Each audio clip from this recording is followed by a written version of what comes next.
Doctor Rajkumar ಸಮಾಧಿ ಬಗ್ಗೆ ನಟ ಚೇತನ್ ಆಕ್ಷೇಪಾರ್ಹ ಪೋಸ್ಟ್ ಒಂದನ್ನ ಮಾಡಿದ್ದು ರಾಜ್ಯದಲ್ಲಿ ಕಿಚ್ಚು ಹೊತ್ತಿಸಿತ್ತು. ಅಭಿಮಾನಿಗಳು ಆಕ್ರೋಶ ವ್ಯಕ್ತಪಡಿಸಿದ್ರು. ಅದರ ಬೆನ್ನಲ್ಲೇ ನಿನ್ನೆ ದಿನ ಚೇತನ್ ಕ್ಷಮೆ ಕೇಳ್ತಾರೆ. ಬಟ್ ಇವತ್ತು ನನ್ನ ಹೇಳಿಕೆಗೆ ನಾನು ಬದ್ಧ ಅನ್ನುವಂತ ಸ್ಟೇಟ್ಮೆಂಟ್ ಅನ್ನ ಕೊಟ್ಟಿದ್ದಾರೆ.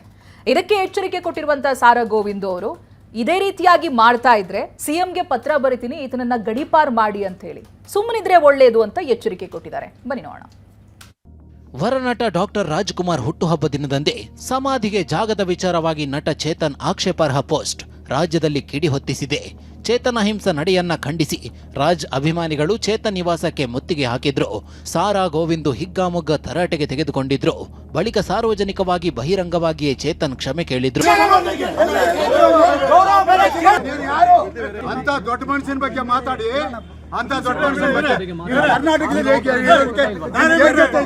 ನಾನು ಕೂಡ ಯಾರಿಗಾರು ಮನಸ್ಸಿಗೆ ಮತ್ತೆ ರಾಜ್ಕುಮಾರ್ ಅಭಿಮಾನಿಯವರ ಸಂಘದವರಿಗೆ ಮನಸ್ಸಿಗೆ ನೋವಾಗಿದೆ, ಅದು ನನ್ನ ಕಡೆಯಿಂದ ನಾನು ವಿಷಾದ ಕ್ಷಮೆಯನ್ನು ಕೇಳ್ತೀನಿ. ನಿನ್ನೆ ಹೀಗೆ ಬಹಿರಂಗವಾಗಿ ಕ್ಷಮೆ ಕೇಳಿದ್ದ ನಟ ಚೇತನ್ ಅಹಿಂಸಾ ಇಂದು ಮತ್ತೆ ಉಲ್ಟ ಹೊಡೆದಿದ್ದಾರೆ. ನನ್ನ ಮಾತಿನ ಮೇಲೆ ನಾನು ಇಂದು ಕೂಡ ನಿಲ್ಲುತ್ತೇನೆ ಅಂತ ಸಮರ್ಥಿಸಿಕೊಂಡಿದ್ದಾರೆ. ಈಗಲೂ ಕೂಡ ನಾನು ಹೇಳಿದ ಟ್ವೀಟ್ಗೆ ನಾನು ನಿಂತಿದ್ದೀನಿ.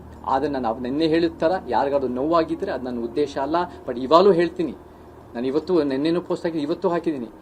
ಅಣ್ಣವರು ಅವ್ರು ಬದುಕಿದ್ದಾಗ್ಲೂ ಕೂಡ ಯಾರಾದ್ರೂ ನಿಮ್ಮ 2.5 ಎಕರೆ ಸ್ಮಾರಕ ಕೊಡ್ತೀವಿ ಅಂದ್ರೆ ಅವ್ರು ಎಂತ ದೊಡ್ಡತನದ ಮನುಷ್ಯ ಅಂದ್ರೆ ನನಗೆ ಬೇಡವೇ ಬೇಡ ಅಂತ ಹೇಳಿರೋ ಮನುಷ್ಯ ಅಂತ ಹೇಳ್ತಾ ಇದ್ರು ಅನ್ನೋ ನಂಬಿಕೆ ಇದೆ.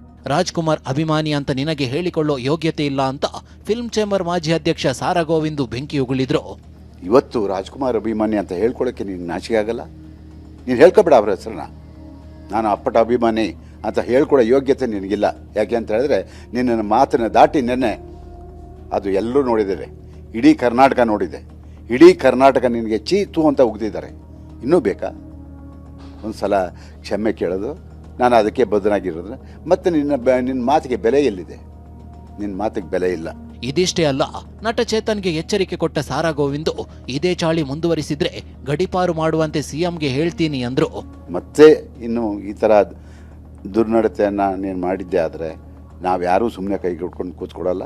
ನಾವು ಹೋರಾಟಕ್ಕೆ ಇಳಿತೀವಿ. ಅದರಲ್ಲಿ ಎರಡು ಮಾತಿಲ್ಲ. ಸೌಜನ್ಯವಾಗಿ ಅವರಿಗೆ ಮಾಡಿದಂಥ ಒಂದು ವೈಯಕ್ತಿಕ ನಿಂದನೆ ಇದೆಯಲ್ಲ, ಅದನ್ನು ನೀನು ಕ್ಷಮೆ ಕೇಳಿದ್ಯಾ ಅಂತ ನಾವು ಅಂದ್ಕೊಂಡಿದ್ದೀವಿ. ಕ್ಷಮೆ ಕೇಳಿದ್ಯಾ, ನಾನೇ ಸಾಕ್ಷಿ. ಅದನ್ನು ವಾಪಸ್ ಪಡ್ತೀನಿ ಅಂತ ಹೇಳಿದ್ರೆ ಜನ ನಗ್ತಾರೆ. ಚೀತು ಇವ್ನು ಯಾರೇ ಇವನು ಎಂಥ ಹೋರಾಟಗಾರ ಅಂತಾರೆ. ನೋಡೋಣ, ಮುಂದಿನ ದಿನ ಕಾದು ನೋಡ್ತೀವಿ.